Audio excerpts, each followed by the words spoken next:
I'm not sure of the exact date of manufacture of this car, but I'd say it's early 70s. VW Type 3, otherwise known as the 1500. These are made from 1961 through 1973. I'd say it's a beige color. Very nice, beautiful.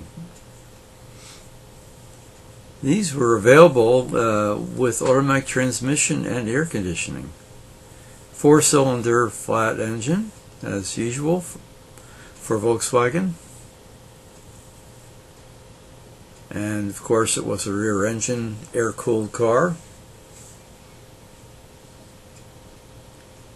It definitely was a more modern car than the Beetle, and was billed as a family car. They made it in 3 styles: this fastback style, a notchback style, and a square style.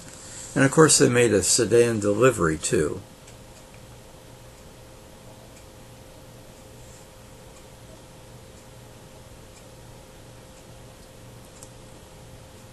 Very handsome little car.